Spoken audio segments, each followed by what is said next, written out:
What's going on, everyone? It's Corbin with World of HVAC, and today we're going to be going over the best diagnostic service / troubleshooting bag that I have found to make sure you're not constantly going back out to the truck every 5 minutes just to get the one little thing you wish you had that you should have brought, because we all know that that is a huge waste of time, extremely frustrating, and not good for anybody. So with that, we're going to be going over the Veto Pro Pack TP3B. B stands for molded base, which means every time I set it down in an attic, on a unit, anywhere, it stays without falling. I love it. So first things first, you're always going to need a meter. Now what I love about the TP3B is it has this nice big pocket to fit my Fluke 902 FC, but honestly it's going to fit whatever you use. Fieldpiece, Testo, Klein, Fluke, doesn't matter. It's going to fit it. It's going to hold it nice and steady right there. It's got its own little setup, and you can't beat it. So this is important. The good 1/4 inch and 5/16 nut driver. I always carry a separate nut driver versus the combo or whatever you have, because the 1/4 inch always fits better on a contactor for the back screws, and then the 5/16 always allow me to take off the line screws for a contactor more than the combo screws do. Of course, you need a screwdriver. I mean, that's plain and simple. Multi, extended multi, single screwdriver, it doesn't matter. You're gonna need one. Pair of dikes. I always find myself needing to cut zip ties in order to trace out a wire or something. Always gotta have some of those. Of course, you need your needle nose. Replacing contactors, capacitors, you always need these. These always come in handy. Relays, whatever. Little pair of channel locks. How many times have you gone up to a condenser and they had the plastic refrigerant caps on, but someone put them on way too tight, or they use one of these to put them on? Always have one of these. It will help you out and save you time versus walking all the way back to the truck. We all know they're supposed to be finger tight, but we also know that this isn't a perfect world. Wire strippers. I use the Klein heavy duty strippers, but honestly you can use whatever you want. This is just my preference, but you're gonna need them, because if you come across float switches or one unit that has 10 float switches, which I have found, it was weird, you're gonna need to isolate which one to see which one's wrong. And honestly, unscrewing them all and pulling it apart, that all sucks. Just cut it, strip it, find it out.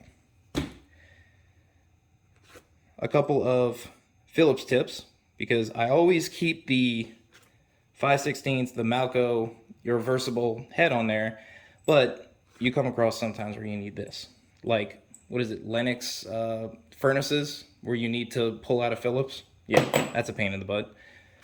Extended 5/16, 1/4 inch, always awesome to have. My favorite, most underrated tool, a little DeWalt, I think it's a 6.5 inch or a 4.5 inch, whatever. It's the smallest clamp that you can find. This is super awesome to walk up to a furnace and it keeps the switch in. The second part, that's awesome about it, you can't put the door back on with this thing on, so you can't leave it. You can't forget it. Unlike a magnet where you could easily just throw the door back on and completely forget it. Now in here, I keep a couple things. I keep like fuses, a couple zip ties, some sandpaper, but I also keep the short stubby.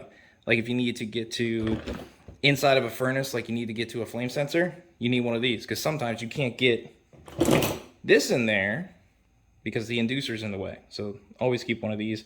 I throw it in under the meter because it's not smart to have it in any of these pockets, because it'll just fall out because it's top heavy or butt heavy or whatever. In here I keep the magnetic testers, jumpers, alligator jumpers, because some control boards aren't magnetic, which sucks. The 3/8 and 5/16 reversible head, an extra flame sensor because you're always up there. The locking key for the, what is it, Norco, Napco, I don't remember the name. I don't remember the name anymore, but you know when you need them. Maybe an extra one. I had that magnetic one in there, but I guess I lost that. And there you have it. Now, besides an impact driver or a set of gauges, This is all you're going to need to figure out pretty much every electrical problem and anything you're really going to come across in the field. You can also make small repairs like contactors, capacitors. You don't have to, go find other tools or grab a bigger bag or something like that, which I will be going over next. This is going to take care of all of your diagnostic troubleshooting, most small repairs in a small little bag. Like I said, this sucker stands up flat. It doesn't mess around. It'll stand up on the angled cages on a condenser, which is really sweet. It also does come with a little strap and a belt loop. So that's it for the ultimate, my favorite service bag that I've come across. If you have any questions, leave a comment down below. Subscribe to see anything I'm going to do in the future, like my bigger service repair bag. And hit a like if you really like this video.